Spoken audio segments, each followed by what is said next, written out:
একসময় পরকীয়া ছিল গোপন সম্পর্কের গল্প। এখন সেই সম্পর্কের জেরেই ঘটছে একের পর এক নৃশংস হত্যাকাণ্ড, ভাঙছে সরকার, অনাথ হচ্ছে সন্তান, সন্দেহ, প্রতারণা, প্রতিশোধ আর সামাজিক অপমান। এই চার কারণকে ঘিরেই ভয়াবহ অপরাধের সংখ্যা বাড়ছে বলে মনে করছেন অপরাধ বিশ্লেষকরা। বিশেষজ্ঞদের মতে সামাজিক যোগাযোগ মাধ্যমের বিস্তার, দাম্পত্য দূরত্ব, দীর্ঘদিন আলাদা থাকা এবং পারিবারিক যোগাযোগের সংকট অনেককে পরকীয়ার দিকে ঠেলে দিচ্ছে।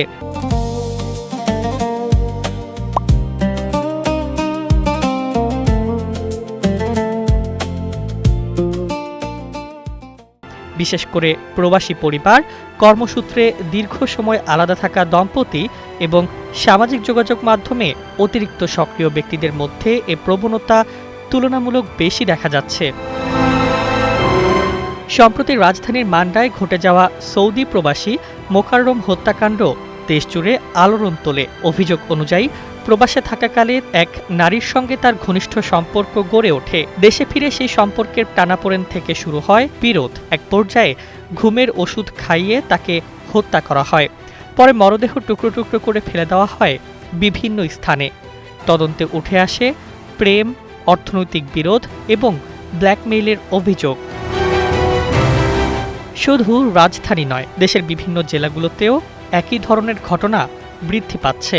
ফরিদপুরে পরকীয়ার জেরে ৩ বছরের শিশুকন্যা সহ এক গৃহবধূকে হত্যা করে মাটি চাপা দেওয়ার অভিযোগ ওঠে। নিখোঁজের ১০ দিন পর উদ্ধার হয় মা ও মেয়ের মরদেহ।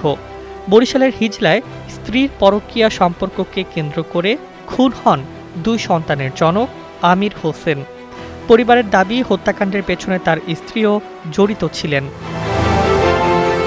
অন্যদিকে যশোরের শার্শায় পরকীয়া সম্পর্ক, দাম্পত্য কলহ এবং আর্থিক বিরোধের জেরে ইকরামুল কবির নামে এক যুবককে হত্যা করে গোয়াল ঘরের মাটির নিচে চাপা দেওয়ার অভিযোগে এক দম্পতিকে আটক করে পুলিশ।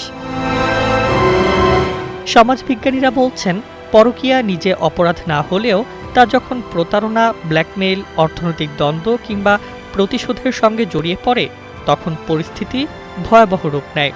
অনেকেই আইনের আশ্রয় না নিয়ে আবেগের বশে চরম সিদ্ধান্ত নিচ্ছেন।